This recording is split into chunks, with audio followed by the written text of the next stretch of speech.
만배 그러면 여러분들 욕심이 만배죠. 만배를 헤쳐먹으려다가 한 1000배 정도 해먹고 걸린 건데 이게 대장동 일당입니다. 대장동 일당인데 제가 제일 먼저 대한민국 언론 다 통틀어서 실질적으로 가장 중요한 이분, 제가 보호하고 뭐 하고 있지만 그 남욱이나 유동규보다도 김만배 입이 열세다 그랬어요. 맞죠, 제 말이? 결국 그리고 나서 검찰도 언론도 김만배 입 이제 얘가 나옵니다.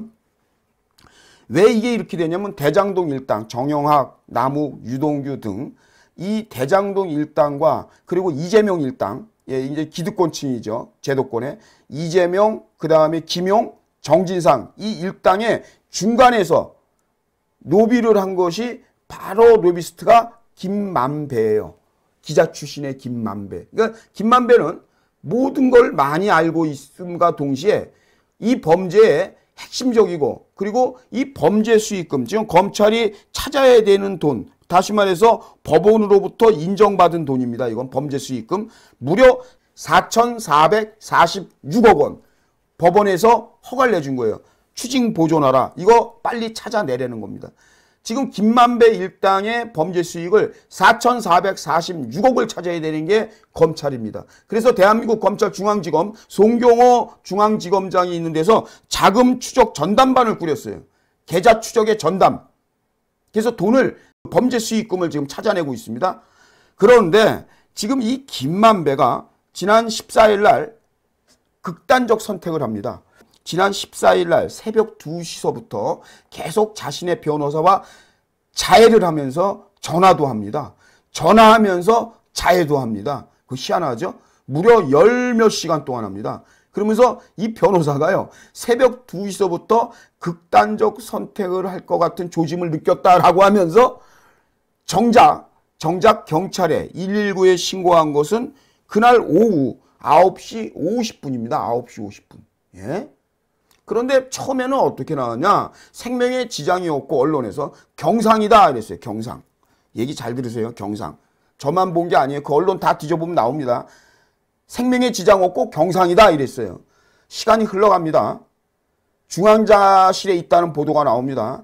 그 다음에 점점 언론 보도에서 어떤 얘기가 나오냐? 폐가 손상됐다 이런 보도 나옵니다. 그 다음날 또 어떻게 나오느냐? 폐 손상이 심각하다 이렇게 나옵니다. 갈수록 경상이 중상이 됩니다. 무슨 얘기인지 아시겠죠? 그런데 여기서 중요한 게 또 하나, 중환자실에 있는 상황에서 어제 여러분들 보도로 보시면 알지만 진단 4주를 끊었어요. 진단 4주. 우리가 통상 진단 4주면은 어느 정도냐? 뼈가 부러지면 골절상을 입으면 4주 나와요. 4주 나와요. 골절. 예. 뭐 뼈에 금이 간다든가 골절이 되면 진단 4주가 나옵니다. 오히려 인대가 끊어지거나 뭐 이러면 더 나와요. 6주, 8주 나오는데 골절, 뭐 그러니까 통상 이 4주는 중상으로 볼 수, 딱히 중상이다라고, 그렇다고 아주 경상이다라고 볼 수도 없는 그 좀 뭐랄까 어정쩡한 상태.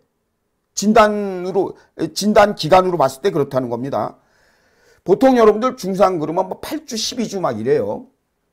그런데 더 중요한 게 있어요. 여기서 우리가 놓치지 말아야 되는 부분이 있습니다. 지금 이 김만배가 시간이 흘러가요. 여기 이 상태에서 어제 4주 진단을 재판부에 법원에다 제출했다 이거예요. 4주. 그래서 제가 이 4주가 왜 중요하냐.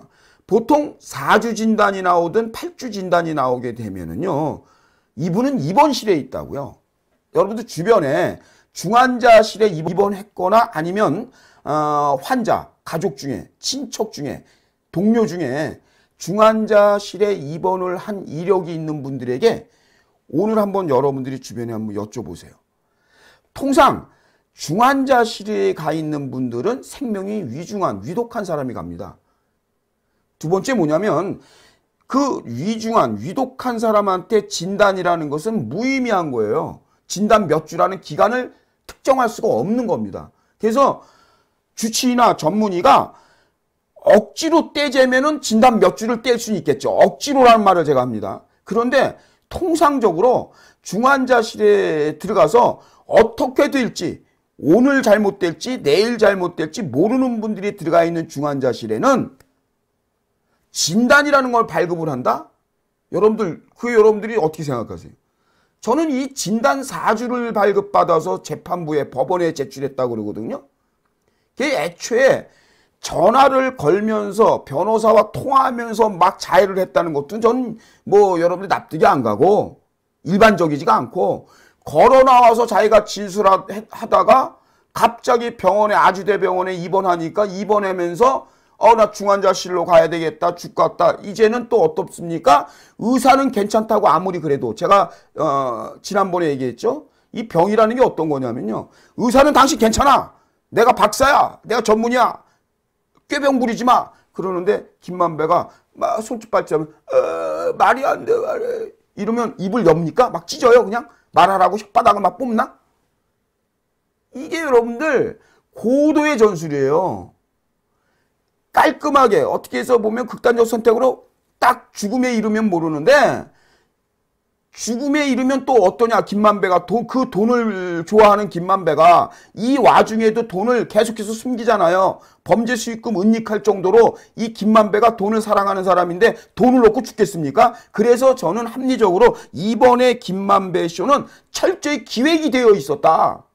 기획이 되어 있었다. 심지어 이재명 쪽, 이재명이 유동규가 우리 전 국민들이 극단적인 선택을 할지 안 할지도 모르고 있을 때 이재명만 알았잖아요. 극단적 선택하려고 그랬다. 그게 우리가 깜짝 놀란 거 아니에요. 당신 그 사실 어떻게 알았어? 이랬던 거잖아요. 이번에도 김만배의 극단적 선택이 이재명이 직접 전화통화를 이재명에게 할까요 말까요 이런 게 아니라 어떤 방법으로도 소통이 되었을 가능성도 충분하다 하는 합리적 의심을 저는 여러분들 생각을 묻는 거예요. 제 말이 틀립니까?